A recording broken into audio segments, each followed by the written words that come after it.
আসসালামু আলাইকুম প্রিয় শিক্ষার্থীবৃন্দ, আশা করি আপনারা ভালো আছেন। আপনারা আমাদের অনলাইন ক্লাসের সঙ্গে যুক্ত আছেন। তো আজকে আমি জাতীয় বিশ্ববিদ্যালয়ের অনলাইন ক্লাসে সবাইকে স্বাগতম জানাচ্ছি। করোনাকালীন শিক্ষা কার্যক্রম চলমান রাখার স্বার্থে জাতীয় বিশ্ববিদ্যালয়ের উদ্যোগে অনলাইন ক্লাসে সংযুক্ত হতে পেরে আমি আনন্দিত। সবাইকে স্বাস্থ্যবিধি মেনে চলার আহ্বান জানাচ্ছি। বিষয় রাষ্ট্রবিজ্ঞান, programme online video class, course 23-19-03। কোর্সের নাম আন্তর্জাতিক রাজনীতির মূলনীতি, লেকচার নম্বর 7। লেকচারের শিরোনাম পররাষ্ট্রনীতি।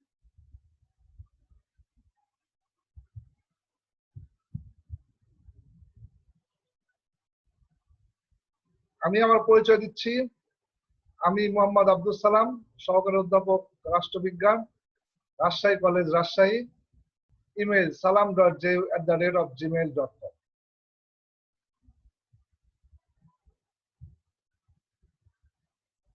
আজকে আমাদের যে শিরোনাম সেটা হলো পররাষ্ট্রনীতি। পররাষ্ট্রনীতি একটি দেশের বাহ্যিক নীতি। পররাষ্ট্রনীতির মাধ্যমে একটি রাষ্ট্র অপর রাষ্ট্রসমূহের সঙ্গে নিজের সম্পর্ক বজায় রাখে। তো আজকের আলোচনা থেকে আমরা কি কি জানতে পারবো? প্রিয় বিদ্যার্থীরা, আপনারা আজকের আলোচনা থেকে পররাষ্ট্রনীতি সম্পর্কে বলতে পারবেন, পররাষ্ট্রনীতির লক্ষ্য ও নীতিমালা বর্ণনা করতে পারবেন, পররাষ্ট্রনীতির নিয়ামক সমূহ ব্যাখ্যা করতে পারবেন। পররাষ্ট্রনীতি প্রত্যেকটা রাষ্ট্র পররাষ্ট্র নীতি গ্রহণ করে থাকে। আজকের যে বিশ্ব বাস্তবতা, সেই বাস্তবতায় কোন রাষ্ট্র এককভাবে চলতে পারে না। তাকে বিশ্বের অপর রাষ্ট্রের সঙ্গে সম্পর্ক বজায় রেখে চলতে হয়। নিরবিচ্ছিন্ন সম্পর্ক বজায় রাখার একমাত্র উপায় হলো পররাষ্ট্রনীতি। পররাষ্ট্রনীতি কোন দেশের সেই অংশ যা ওই রাষ্ট্রের সীমানার বাইরে কাজ করে। প্রত্যেকটা রাষ্ট্রের তার দুটি উদ্দেশ্য থাকে, দুটি নীতিমালা থাকে। একটা আভ্যন্তরীণ নীতি, একটা হচ্ছে বাহ্যিক নীতি। আভ্যন্তরীণ নীতির দ্বারা কোন রাষ্ট্র তার অভ্যন্তরে শান্তি শৃঙ্খলা বজায় রেখে অন্যান্য কাজ করে। পররাষ্ট্রনীতি হলো রাষ্ট্রের বাহ্যিক অংশ। কোন রাষ্ট্র অপর রাষ্ট্রের জনগণের সঙ্গে যে কর্ম পথ পরিক্রমা নির্দেশ করে, সেটাই হলো পররাষ্ট্রনীতি। পররাষ্ট্রনীতির মাধ্যমে এক রাষ্ট্র আরেক রাষ্ট্রের সাথে সম্পর্কে যুক্ত হয়। আন্তর্জাতিক রাজনীতিতে পররাষ্ট্রনীতি অন্যতম আলোচ্য বিষয়। পররাষ্ট্রনীতির মাধ্যমে একটি রাষ্ট্রের মান মর্যাদা, তার প্রভাব বলয়, তার শক্তি সামর্থ্য, তার জাতীয় শক্তি সবকিছু প্রকাশ পায় পররাষ্ট্র নীতির মাধ্যমে। কোন রাষ্ট্র তার জাতীয় স্বার্থকে যেমন জলাঞ্জলি দিতে পারে না, তেমনি কোন রাষ্ট্র পররাষ্ট্র নীতি ব্যতীত চলতে পারে না। পররাষ্ট্র নীতির মাধ্যমে ওই রাষ্ট্রের সঙ্গে অপর রাষ্ট্রের একটা সম্পর্ক তৈরি হয়। তো আমরা যেটা বলছি যে পররাষ্ট্রনীতি হচ্ছে একটা রাষ্ট্রের জাতীয় নীতির সেই অংশ যা বহির্বিশ্ব বা অন্য রাষ্ট্রের সাথে সম্পর্কযুক্ত। এখানে বহির্বিশ্ব বা অন্য রাষ্ট্র, যে বহির্বিশ্বে বিভিন্ন রাষ্ট্র আছে, বিভিন্ন আঞ্চলিক এবং আন্তর্জাতিক বিভিন্ন ধরনের সংগঠন আছে। এই সংগঠনগুলোর সঙ্গে রাষ্ট্রের আচরণ কেমন হবে, একটি রাষ্ট্রের আচরণ কেমন হবে, তার বহিঃপ্রকাশ ঘটে তার পররাষ্ট্রনীতির মাধ্যমে। পররাষ্ট্রনীতি মাধ্যমে রাষ্ট্র তার বহি সীমানার বাইরে তার স্বাধীনতা, তার সার্বভৌমত্ব, ভৌগোলিক অখণ্ডতা এবং জাতীয় স্বার্থ অক্ষুণ্ণ রেখে, নিজেকে নিরাপদ রেখে এক অপর রাষ্ট্রের সঙ্গে সম্পর্ক। পররাষ্ট্রনীতির লক্ষ্য সমূহ: আত্মরক্ষা। আত্মরক্ষা, রাষ্ট্রের যে আত্মরক্ষা আমরা বলছি সেটা মূলত রাষ্ট্রের অখণ্ডতা, ভৌগোলিক অখণ্ডতা, এগুলো রক্ষা করা এবং বহিঃশত্রু আক্রমণ থেকে নিজেকে রক্ষা করা হচ্ছে আত্মরক্ষা। একটা রাষ্ট্র তার পররাষ্ট্রনীতির মাধ্যমে বহির্বিশ্বে নিজের যেমন মান মর্যাদা বৃদ্ধি করে, তেমনি নিজেকে নিরাপদ রাখার জন্য বা আত্মরক্ষার জন্য তার পররাষ্ট্রনীতি অপরিহার্য। জাতীয় শক্তি সংরক্ষণ ও বৃদ্ধি। একটা জাতির জাতীয় শক্তি, আমরা গত ক্লাসে আলোচনা করছি জাতীয় শক্তি। জাতীয় শক্তি বিভিন্ন উপাদান থাকে: সামরিক, রাজনৈতিক, অর্থনৈতিক। তো একটা জাতির সামগ্রিক যে শক্তি, সেই শক্তি হলো জাতীয় শক্তি।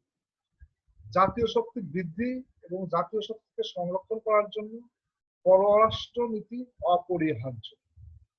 একটি জাতি পররাষ্ট্রনীতির মাধ্যমে যেমন অপর রাষ্ট্রের সঙ্গে সম্পর্ক বৃদ্ধি করে, সেই সম্পর্ক বৃদ্ধির সঙ্গে সঙ্গে তার জাতীয় স্বার্থ এবং জাতীয় শক্তিকে সংরক্ষণ করে এবং জাতীয় শক্তিকে বৃদ্ধিও করে। জাতীয় মর্যাদা বৃদ্ধি। প্রত্যেকটা মানুষের যেমন মর্যাদার প্রয়োজন, তেমনি জাতীয়ভাবে রাষ্ট্রের মর্যাদা প্রয়োজন। শুধুমাত্র দৈনন্দিন কর্মকাণ্ডের মধ্যেই একটি রাষ্ট্র স্থির নয়। আর বর্তমান যে আধুনিক রাষ্ট্র কাঠামো, সেইখানে জাতীয় মর্যাদা প্রত্যেকটা জাতির কাছে, প্রত্যেকটা রাষ্ট্রের কাছে গুরুত্বপূর্ণ বিষয়। রাষ্ট্র তার জাতীয় মর্যাদা বৃদ্ধির জন্য সব সময় কাজ করে। জাতীয় মর্যাদা বৃদ্ধি করা সম্ভব হয় সুষ্ঠু সুন্দর পররাষ্ট্রনীতির মাধ্যমে। একটি জাতি তার আত্মমর্যাদাকে, তার মর্যাদাকে সমগ্র বিশ্বে তুলে ধরে পররাষ্ট্রনীতি। কারণ পররাষ্ট্রনীতি হলো একটি রাষ্ট্রের বাহ্যিক নীতির বাহ্যিক অংশ, যার দ্বারা ওই রাষ্ট্রের পরিচয় ঘটে অপর রাষ্ট্রের সঙ্গে শান্তিপূর্ণ সহাবস্থান। ব্যক্তি জীবনে যেমন মানুষের শান্তি প্রয়োজন, তেমনি রাজনৈতিক বা রাষ্ট্রীয় জীবনে, জাতীয় জীবনেও শান্তি প্রয়োজন। পৃথিবীর প্রত্যেকটা মানুষ যেমন শান্তি চায়, পৃথিবীর প্রত্যেকটা দেশ শান্তি চায়। শান্তিপূর্ণভাবে একজন আরেকজনের সঙ্গে সমমর্যাদার ভিত্তিতে সহ অবস্থান করে। পৃথিবীর রাষ্ট্রগুলোর যে কাঠামো, পৃথিবীর রাষ্ট্রগুলোর যে অর্থনৈতিক পরিকাঠামো, পৃথিবীর রাষ্ট্রগুলোর যে রাজনৈতিক অবকাঠামো, সব কিছুতেই আকার ভেদে ভেদাভেদ আছে। এখানে ছোট বড় প্রত্যেকটা রাষ্ট্র শান্তিপূর্ণভাবে তার অবস্থান নিশ্চিত করতে চায়। পরিস্থিতির অন্যতম লক্ষ্য হলো শান্তি বজায় রেখে নিজ রাষ্ট্রকে উপস্থাপন করা। অর্থনৈতিক উন্নয়ন সাধন। পররাষ্ট্রনীতির অন্যতম লক্ষ্য হচ্ছে অর্থনৈতিক উন্নয়ন সাধন। বর্তমানে পররাষ্ট্রনীতি অর্থনীতিকে ব্যাপকভাবে প্রভাবিত করে। আমরা এখন একটি কথা প্রচলিত শুনতে পাই, অর্থনৈতিক কূটনীতি। তো অর্থনৈতিক কূটনীতিকে বাস্তবায়ন করার জন্য প্রয়োজন পররাষ্ট্রনীতি। সেই রাষ্ট্র যদি নিজের অর্থনৈতিক স্বাবলম্বী অর্জনের জন্য পররাষ্ট্রনীতি গ্রহণ না করে, তাইলে ওই রাষ্ট্র দিন দিন পিছিয়ে যায়। অর্থনৈতিক উন্নয়নের জন্য, অর্থনৈতিক উন্নতির জন্য প্রত্যেকটা রাষ্ট্র তার পররাষ্ট্রনীতিকে স্থির করে। ধনী রাষ্ট্রগুলো যেমন তাদের পণ্য বিক্রি করার জন্য অর্থনৈতিক আয় বৃদ্ধির জন্য দরকার, ঠিক তেমনি দরিদ্র রাষ্ট্রগুলো পররাষ্ট্রনীতি এমন ভাবে তৈরি করে যাতে ধনী রাষ্ট্র তার দেশে বিনিয়োগ করতে পারে, ধনী রাষ্ট্রের বিনিয়োগের মাধ্যমে অর্থনৈতিক উন্নয়ন সাধন। গতিশীলতা, পররাষ্ট্রনীতি সব সময় গতিশীল। প্রত্যেকটা দেশের রাজনৈতিক বাস্তবতায় রাজনৈতিক নেতৃত্বের বা সরকারের পরিবর্তন হয়। সরকারের পরিবর্তনের সাথে সাথে পররাষ্ট্রনীতির আদর্শিক জায়গার কোনো তেমন পরিবর্তন হবে। এই যে নিরবিচ্ছিন্ন পররাষ্ট্রনীতি ছেদ হয় না, সরকারের চেঞ্জ হলেও পররাষ্ট্রনীতি নিরবিচ্ছিন্নভাবে কাজ করে। এটাই হলো পররাষ্ট্রনীতির গতিশীলতা। ধারাবাহিকতা, পররাষ্ট্রনীতি ধারাবাহিকভাবে চলে আসে। রাষ্ট্র অপর রাষ্ট্রের সঙ্গে কি ধরনের সম্পর্ক রাখতে চাচ্ছে সেটা ধারাবাহিকভাবে চলে আসে। আদর্শগত দৃঢ়তা, পররাষ্ট্রনীতির অন্যতম লক্ষ্য আদর্শগত দৃঢ়তা। প্রত্যেকটা দেশ তার নিজস্ব আদর্শ নিয়ে অবস্থান করছে। প্রত্যেকটা দেশে ছোট বড় ধনী দরিদ্র প্রত্যেকটা দেশের নিজস্ব আদর্শ আছে। সেই আদর্শকে সমুন্নত রেখে সেই আদর্শকে রাষ্ট্রীয় আদর্শকে বাস্তবায়ন করার উদ্দেশ্যে প্রত্যেকটা রাষ্ট্র তার পররাষ্ট্রনীতি নির্ধারণ করে। যার যেরূপ রাষ্ট্রীয় আদর্শ ঠিক সেই রূপ আদর্শকে বাস্তবায়ন করার জন্য ওই রাষ্ট্র ওই ধরনের পররাষ্ট্রনীতি গ্রহণ করে থাকে। পররাষ্ট্রনীতির নীতিমালা, কোন নীতিমালার আলোকে একটা রাষ্ট্র তার পররাষ্ট্রনীতিকে প্রয়োগ করে থাকে বা পররাষ্ট্রনীতি প্রণয়ন করে থাকে। স্বাধীন ও নিরপেক্ষ নীতি, পররাষ্ট্রনীতি প্রত্যেকটা দেশ এই জিনিসটা লক্ষ্য করে যে আমার পররাষ্ট্রনীতি যেন স্বাধীন ও নিরপেক্ষ থাকে। প্রত্যেকটা দেশ যেমন নিজের স্বাধীনতা সার্বভৌমত্ব অক্ষুণ্ণ রাখার জন্য সর্বদা কাজ করছে, ঠিক তেমনি পররাষ্ট্রনীতি স্বাধীনভাবে যে অন্য শক্তি বা শক্তিশালী কোনো রাষ্ট্র আমার পররাষ্ট্রনীতিকে প্রভাবিত করে না করে। আমি ছোট রাষ্ট্র বা আমি বড় রাষ্ট্র, কেন এভাবে কোনো রাষ্ট্রের দ্বারা প্রভাবিত না হয়ে নিরপেক্ষভাবে পররাষ্ট্রনীতি গ্রহণ করে থাকে। সমমর্যাদার ভিত্তিতে, সমমর্যাদা, সবাই সমান মর্যাদা চায়। পৃথিবীর রাষ্ট্রগুলোর যে অবস্থান, কোনো কোনো রাষ্ট্র অনেক বড়, কোনো কোনো রাষ্ট্র অনেক ছোট, আবার শক্তির দিক দিয়ে অনেক বড় শক্তিশালী রাষ্ট্র আছে, আবার অনেক কম শক্তিশালী রাষ্ট্র আছে। তো প্রত্যেকটা রাষ্ট্রের সমমর্যাদার ভিত্তিতে, যে আমি দুর্বল রাষ্ট্র এই জন্য আমার পররাষ্ট্রনীতি ভঙ্গুর হবে এরকম না। সবার বড় রাষ্ট্রের যেরকম মর্যাদা ছোট রাষ্ট্র ঠিক সেরকম সমান মর্যাদার ভিত্তি পররাষ্ট্রনীতি প্রণয়ন করে থাকে এবং সমমর্যাদার ভিত্তিতে এক রাষ্ট্র আট রাষ্ট্রের সাথে সম্পর্ক গড়ে থাকে। শান্তিপূর্ণ সহাবস্থান, যেটা বললাম শান্তিপূর্ণ সহাবস্থান, শান্তি কাম্য এবং কারোর দ্বারা ভীত না হয়, কারোর দ্বারা আক্রমণ করবে এরকম ভয় না থেকে শান্তি কোনো কাজ যেন শান্তিপূর্ণ উপায়ে হয় সেই অবস্থা বজায় রেখে পররাষ্ট্রনীতি প্রণয়ন করা হয়। বিরোধের শান্তিপূর্ণ সমাধান, আন্তর্জাতিক রাজনীতিতে শান্তি বিরোধ দ্বন্দ্ব এগুলো চলমান। এই চলমানতার মধ্যে বিরোধের শেষ পর্যায়ে, বিরোধের শেষ হলো যুদ্ধের মাধ্যমে তার বহিঃপ্রকাশ ঘটে। প্রত্যেকটা রাষ্ট্র আন্তর্জাতিক ক্ষেত্রে বিরোধকে না জড়িয়ে শান্তিপূর্ণ, কারোর সাথে স্বার্থ সংশ্লিষ্ট ব্যাপারগুলো আছে, সেই ব্যাপারগুলো যেন সমাধান হয় শান্তিপূর্ণ ভাবে, অস্ত্রের প্রয়োগ না করে আলোচনার মাধ্যমে শান্তিপূর্ণ ভাবে প্রত্যেকটা সমস্যার সমাধান হওয়া উচিত। বল প্রয়োগ না, বল প্রয়োগের মাধ্যমে কি যারা বলশালী বা শক্তিশালী সেই সমস্ত রাষ্ট্র ছোট রাষ্ট্রদের বল প্রয়োগ করে, এই ধরনের না করে প্রত্যেকটা রাষ্ট্র চায়, ছোট বড় প্রত্যেকটা রাষ্ট্র চাওয়া হলো কোন সমস্যার সমাধান হবে শান্তিপূর্ণ ভাবে।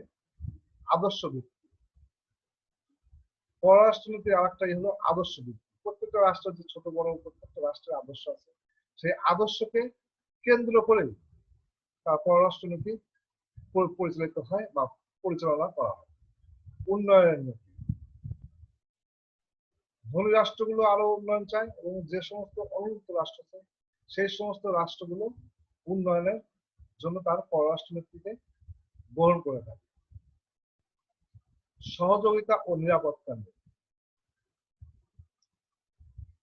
সহযোগিতা ছাড়া বর্তমান বিশ্বে কোন রাষ্ট্রই চলতে পারে না। ছোট হোক সে বড়ই হোক, সে শক্তিশালী হোক বা দুর্বল হোক, উন্নত হোক বা অনুন্নত হোক, প্রত্যেকটা রাষ্ট্রের সহযোগিতা দরকার অপর রাষ্ট্রের।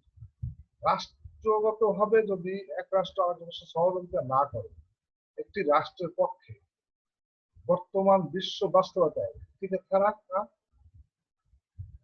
বিপদ। তো রাষ্ট্রীয় নিরাপত্তা, মূল কথা হচ্ছে রাষ্ট্রীয় নিরাপত্তা, রাষ্ট্র যেন নিরাপদ থাকে সেই নিরাপত্তা নিশ্চিত করা। এই সহযোগিতা এবং নিরাপত্তার প্রতি বাস্তবতা। অনামক্রমণ, আমরা দেখলাম যে নিরাপত্তা বা যৌথ নিরাপত্তায় ভাবা হয় যে কোন রাষ্ট্রকে যদি এক রাষ্ট্রকে যদি অপর রাষ্ট্র আক্রমণ করে, সেই আক্রমণকে বিশ্বের বাদবাকি রাষ্ট্রসমূহ নিজের প্রতি আক্রমণ হিসেবে সেই আক্রমণকে প্রতিহত করে, যার কারণে পৃথিবীতে শক্তির সাম্য অবস্থা বিরাজমান।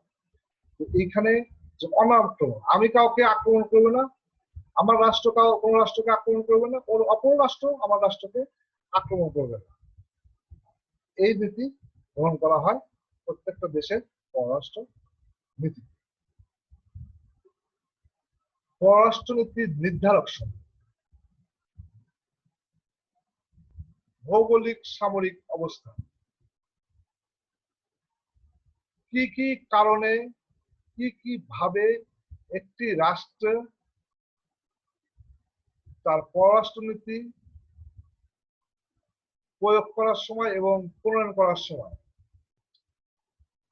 যে ধরনের নিয়ামকের দ্বারা প্রভাবিত হয় সেগুলো আমরা আলোচনা করছি। তার মধ্যে অন্যতম হলো ভৌগোলিক সামরিক অবস্থান। একটা রাষ্ট্রের ভৌগোলিক অবস্থান এবং সামরিক অবস্থান বা সামরিক দিক দিয়ে সে কতখানি শক্তিশালী বা এই দিক থেকে, এবং ভৌগোলিকগত অবস্থান যে কোথায় তার অবস্থান, যেটার সাথে ভূরাজনীতি অনেকাংশে ভূরাজনীতিকে কেন্দ্র করে গড়ে ওঠে। ইতিহাস ঐতিহ্য, প্রত্যেকটা রাষ্ট্রের নিজস্ব ইতিহাস ঐতিহ্য কৃষ্টি কালচার, ইতিহাস এবং ঐতিহ্য দ্বারা ওই রাষ্ট্র বহির্বিশ্বে নিজের অবস্থানকে প্রমাণ করে।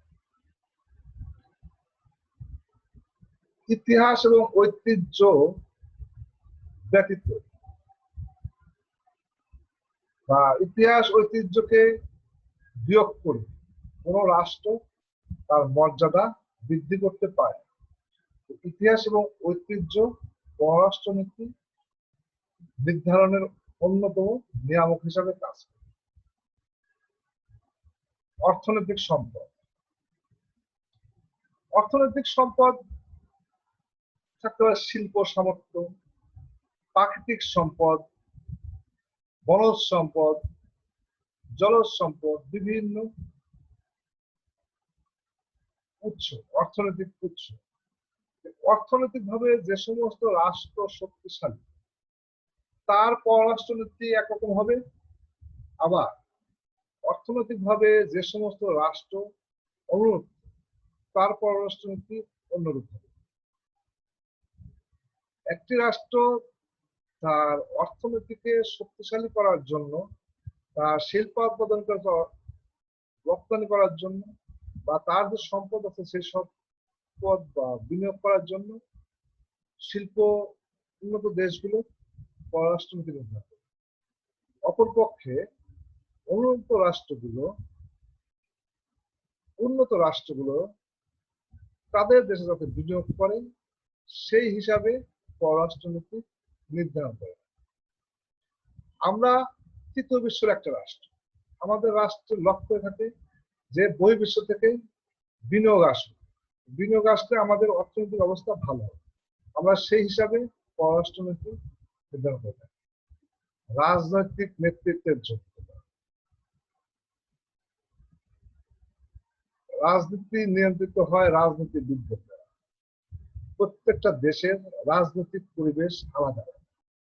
উন্নত দেশগুলোর রাজনৈতিক পরিবেশ একরকম, আবার অনুন্নত দেশগুলোর রাজনৈতিক পরিবেশ অন্যরকম। এই আলাদা আলাদা রাজনৈতিক পরিবেশ, রাজনৈতিক নেতৃত্বের যোগ্যতাও আলাদা আলাদা হবে। অনেক সময় দেখা যায় যে অনুন্নত বা তৃতীয় বিশ্বের একটা রাষ্ট্রে রাজনৈতিক নেতৃত্বের যোগ্যতার দ্বারা সেই রাষ্ট্র পররাষ্ট্রনীতির দ্বারা পৃথিবীর অন্যান্য রাষ্ট্রের সঙ্গে তার সুন্দর সম্পর্ক গড়ে তুলছে। হয়তো তার সম্পদের অপতুলতা আছে, বাট রাজনৈতিক নেতৃত্বের যোগ্যতার কারণে সে ওই সম্পদের অপতুলতা থাকার পরেও তার অবস্থান বা রাষ্ট্রের অবস্থান আন্তর্জাতিক রাজনীতিতে শক্তিশালী। সরকারের দক্ষতা,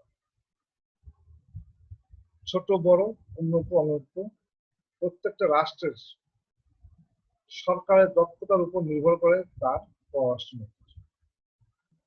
সরকার যদি দক্ষ হয় ছোট রাষ্ট্রের প্রভাব বহির্বিশ্বে লক্ষ্য করা যায়, আবার সরকার যদি অদক্ষ হয় বৃহৎ রাষ্ট্রের প্রভাব ক্ষুণ্ণ হয়। কূটনৈতিক কৌশল, শুধুমাত্র পররাষ্ট্রনীতি থাকলে চলবে না, কূটনীতি পররাষ্ট্রনীতি বাস্তবায়নের অন্যতম উপায়। দক্ষ কলাকৌশলী কূটনীতির দ্বারা খুব সহজেই একটি রাষ্ট্র তার পররাষ্ট্রনীতিকে বাস্তবায়ন করতে পারে। সামরিক শক্তি, আমরা যেটা বলছি যে আন্তর্জাতিক রাজনীতি শক্তির রাজনীতি, যার শক্তি আছে তার প্রভাব বেশি। তো সামরিক শক্তিতে যে সমস্ত রাষ্ট্র বলবান বা যে সমস্ত রাষ্ট্রের প্রচুর সামরিক শক্তি আছে তারাই কিন্তু আন্তর্জাতিক রাজনীতিতে তাদের অবস্থানকে শক্তিশালী করে তুলছে। তো সামরিক শক্তি হলো একটি রাষ্ট্রের পররাষ্ট্রনীতি নির্ধারণের গুরুত্বপূর্ণ নিয়ামক হিসেবে কাজ করে। জনমত, কোন সরকারেরই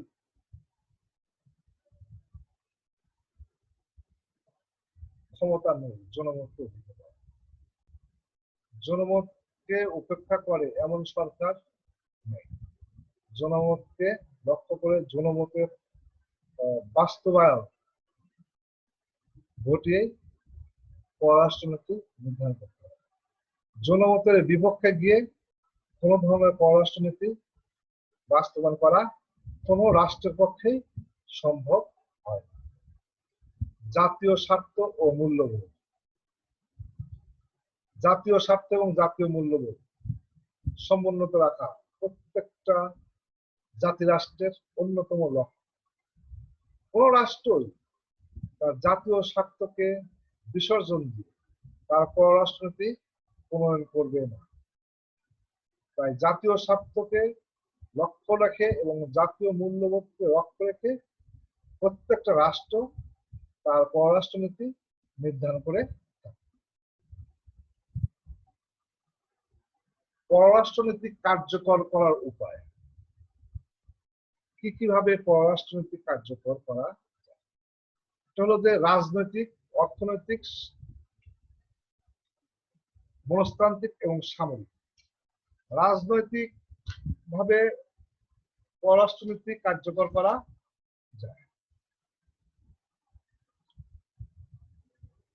রাজনৈতিক মাধ্যমে একটা রাষ্ট্র তার পররাষ্ট্রনীতি কার্যকর।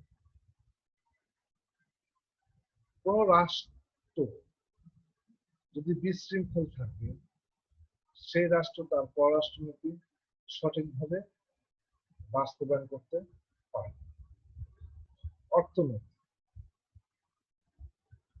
অর্থনৈতিক ভাবে শক্তিশালী রাষ্ট্রসমূহ তাদের পররাষ্ট্রনীতিকে গতিশীল করতে অর্থনীতিকে কাজে লাগে। আমরা অনেক সময় দেখি এক রাষ্ট্র আরেক রাষ্ট্রের উপর অর্থনৈতিক অবরোধ কায়েম করছে, শুল্ক বাড়িয়ে দিচ্ছে, শুল্ক কমিয়ে দিচ্ছে। এইগুলো এইভাবে অর্থনৈতিক ভাবে একটা রাষ্ট্র আরেক রাষ্ট্রের উপর পররাষ্ট্রনীতি বাস্তবায়নের জন্য কাজ করে। মনস্তাত্ত্বিক, প্রত্যেকটা রাষ্ট্র তার জনমতের যে প্রতিফলন, সেই প্রতিফলনটাই হলো মনস্তাত্ত্বিক উপায়। এই মনস্তাত্ত্বিক উপায়ে রাষ্ট্রসমূহ তার পররাষ্ট্রনীতিকে বাস্তবায়ন করার জন্য কাজে লাগে। সামরিক, এটা সরাসরি শক্তি প্রদর্শন, যে যার সামরিক শক্তি বেশি, যার সামরিক সক্ষমতা বেশি, সেই সমস্ত রাষ্ট্র তার সামরিক শক্তি দ্বারা পররাষ্ট্রনীতিকে কার্যকর করে। তৃতীয় বিশ্বের দেশগুলোর পররাষ্ট্রনীতির নির্ধারণে বাধা সমূহ, যে আন্তর্জাতিক রাজনীতিতে সকল ধরনের রাষ্ট্রের অবস্থান আছে এবং পররাষ্ট্রনীতির মাধ্যমে আন্তর্জাতিক রাজনীতিতে একটা রাষ্ট্র তার অবস্থানকে পরিষ্কার করে। তো তৃতীয় বিশ্বের উন্নত কৃষি নির্ভর, সামাজিকভাবে পিছিয়ে পড়া এই রাষ্ট্রগুলো বিভিন্ন কারণে, নিজেদের অবকাঠামোগত দুর্বলতার কারণে পররাষ্ট্রনীতি বা আন্তর্জাতিক রাজনীতির ক্ষেত্রে খুব বেশি একটা সুবিধা করতে পারে। এই তৃতীয় বিশ্বের দেশগুলোতে পররাষ্ট্রনীতি নির্ধারণে কোন ধরনের বাধা আছে, বাধার সৃষ্টি হয়, সেগুলো আমরা আলোচনা করি। দুর্বল অর্থনৈতিক কাঠামো। তৃতীয় বিশ্বের রাষ্ট্রগুলোর যে অর্থনৈতিক অবস্থা, তার অর্থনৈতিক ব্যবস্থা হচ্ছে দুর্বল, যার কারণে দেশের মধ্যে অর্থনৈতিকভাবে শক্তিশালী না হওয়ার কারণে যেমন নাগরিকদের চাহিদা গ্রহণ পূরণ করতে পারে না, ঠিক তেমনি তারা নিজের পররাষ্ট্রনীতিকে সঠিকভাবে বাস্তবায়ন করতে পারে। দুর্বল সামরিক শক্তি। অর্থনৈতিকভাবে শক্তিশালী না হলে শক্তিশালী সামরিক শক্তি অর্জন করা সম্ভব হয় না। যে সমস্ত রাষ্ট্র সামরিকভাবে শক্তিশালী, যাদের অনেক বেশি সামরিক শক্তি আছে, যাদের অনেক বেশি অস্ত্র আছে, সে সমস্ত রাষ্ট্র অর্থনৈতিকভাবেও শক্তিশালী। ভৌগোলিক অবস্থা। ভৌগোলিক অবস্থান তৃতীয় বিশ্বের রাষ্ট্রগুলোর পররাষ্ট্রনীতি নির্ধারণের ক্ষেত্রে গুরুত্বপূর্ণ ভূমিকা রাখে। যে আমরা যদি তৃতীয় বিশ্বের দেশগুলোর অবস্থান দেখি, আমরা দেখতে পাই যে আফ্রিকা, এশিয়া এবং ল্যাটিন আমেরিকা এই অঞ্চলের দেশগুলো হচ্ছে দরিদ্র রাষ্ট্র বা তৃতীয় বিশ্বের রাষ্ট্র। এই তৃতীয় বিশ্বের রাষ্ট্রগুলো অবস্থানগত কারণে, ভৌগোলিক অবস্থানগত কারণে অনেক রাষ্ট্র আছে যে যাদের হচ্ছে স্থল বৃষ্টি, ওদের কোনো সমুদ্র শক্তি নাই, সমুদ্রের যাতায়াতের উপায় নাই। তো যার কারণে তাদের পররাষ্ট্রনীতি বাস্তবায়নে সমস্যা হয়, পরনির্ভরশীলতা। তৃতীয় বিশ্ব রাষ্ট্রগুলো সাধারণত উন্নত বা শক্তিশালী রাষ্ট্রের উপর নির্ভর করে, যার কারণে তাদের পররাষ্ট্রনীতি পরনির্ভরশীলতার উপর নির্ভরশীল। শক্তিশালী রাষ্ট্র তাদের মতন করে তৃতীয় বিশ্ব রাষ্ট্রগুলোকে পররাষ্ট্রনীতি নির্ধারণ করতে বাধ্য করে, কারণ এখানে অর্থনৈতিক শক্তি, সামরিক শক্তি সবকিছুই আছে প্রথম বিশ্বের ভাগ।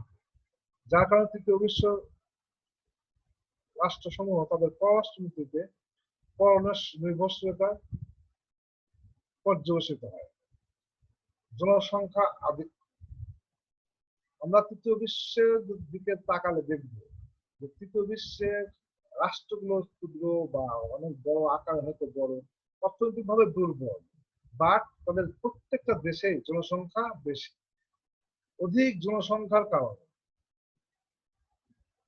নিজেদের সঠিকভাবে উন্নয়ন করতে না পারার কারণে, জনসংখ্যা অনুপাতে স্বাস্থ্য, শিক্ষা, খাদ্য ব্যবস্থা করতে না পারার কারণে এই রাষ্ট্রগুলো সঠিকভাবে তাদের পররাষ্ট্রনীতি প্রণয়ন করতে পারে। জনসংখ্যা তাদের পররাষ্ট্রনীতি বাস্তবায়নের অন্যতম একটা প্রধান বাধা হিসাবে দেখা যায়। প্রযুক্তির অভাব, তৃতীয় বিশ্বের রাষ্ট্রগুলোর হাতে ওইভাবে পরিমাণে প্রযুক্তি না থাকার কারণে তারা পররাষ্ট্রনীতি বাস্তবায়ন করতে সমস্যার সম্মুখীন হয়।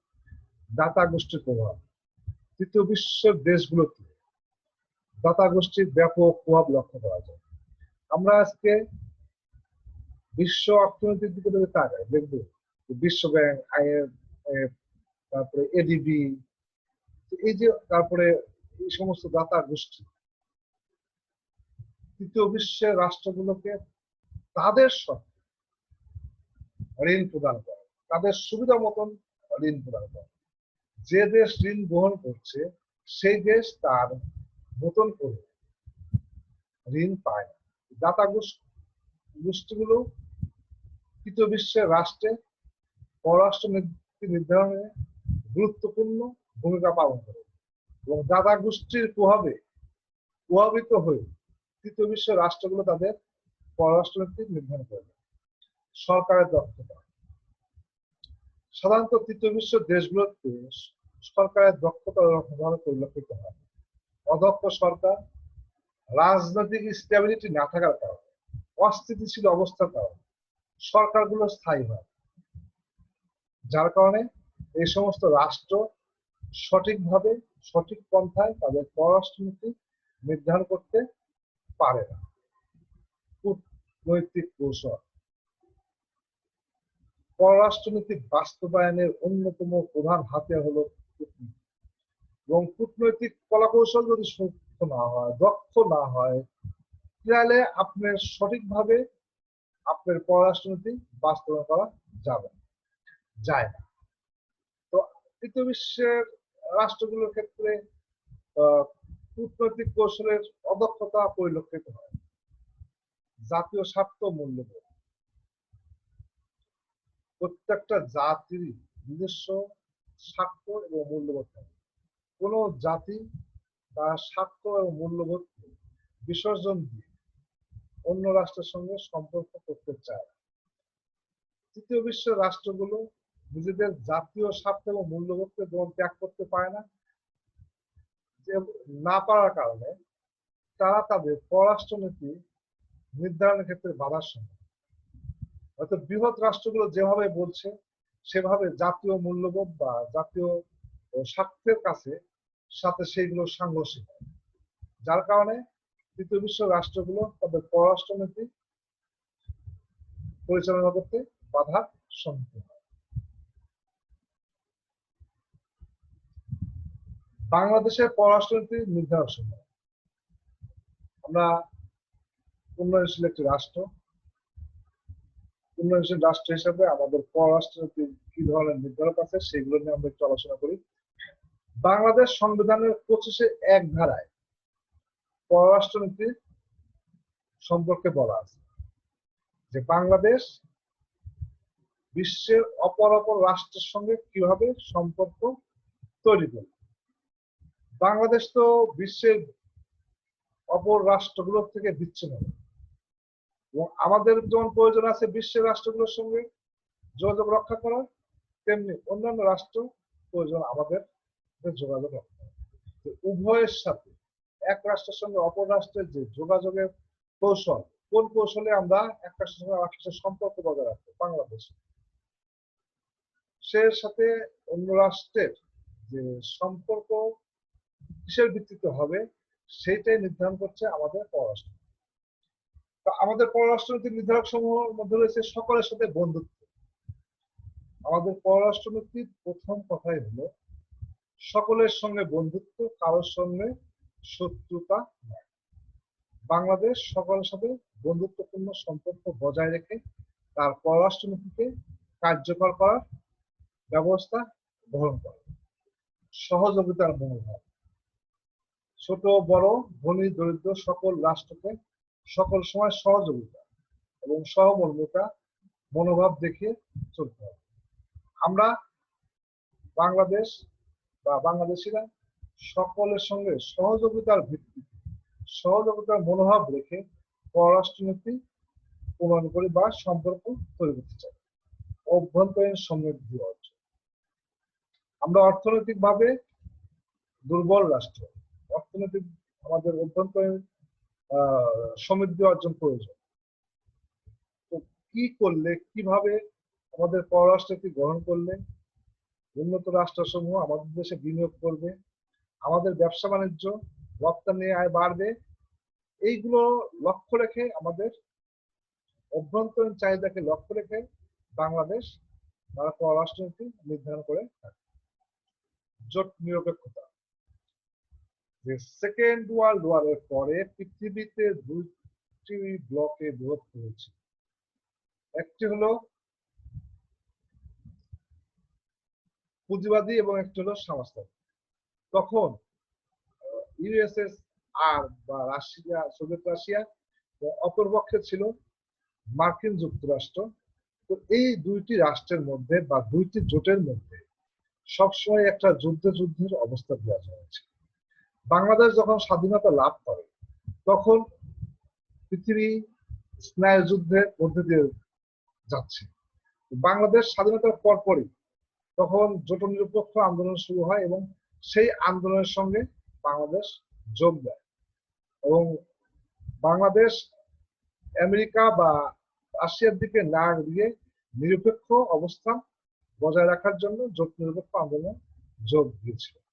শান্তিপূর্ণ সহাবস্থান, বাংলাদেশ চায় সকল রাষ্ট্র সব সময় শান্তিপূর্ণ সহাবস্থানে বিশ্বাস রেখে তার পররাষ্ট্রনীতি প্রয়োগ করবে।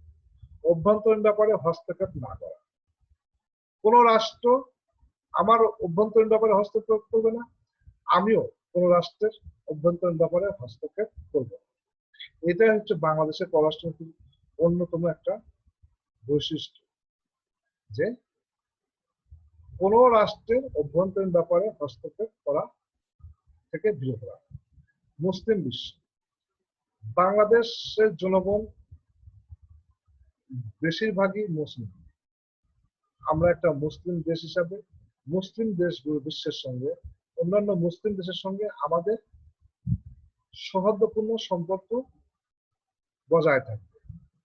ভৌগোলিক অবস্থান, আমাদের যে ভৌগোলিক অবস্থান যে আমরা তিন দিকে ইন্ডিয়া, এক অংশে সামান্য পরিমাণ মায়ানমার, আর এক অংশে সমুদ্র। এই অবস্থানগত কারণে আমরা আমাদের পররাষ্ট্রনীতির অন্যতম নিয়ামক হিসাবে কাজ করি। জনমত, জনমতকে উপেক্ষা করতে পারে না বাংলাদেশের, তার জনমতকে উপেক্ষা না করে জনমতের অনুসারে তার পররাষ্ট্রনীতি নির্ধারণ করে। ইতিহাস এবং ঐতিহ্য, আমাদেরও ইতিহাস এবং ঐতিহ্য আছে এবং অনেক জাতির চেয়ে আমাদের ইতিহাস ঐতিহ্য অনেক রিচ। আমাদের ইতিহাস ঐতিহ্যকে আমরা সমুন্নত রেখে আমাদের পররাষ্ট্রনীতি নির্ধারণ করে থাকি। তো প্রিয় স্টুডেন্ট, আমার এই পররাষ্ট্রনীতির সম্পর্কে আপনাদের যদি কোনো কোশ্চেন থাকে তো আপনারা আমাকে মেল করতে পারেন salam.jail@gmail.com। তো ধৈর্য সহকারে এই ক্লাসটা শোনার জন্য সবাইকে ধন্যবাদ জানিয়ে আমি আমার ক্লাস এখানে শেষ করছি। আল্লাহ হাফেজ।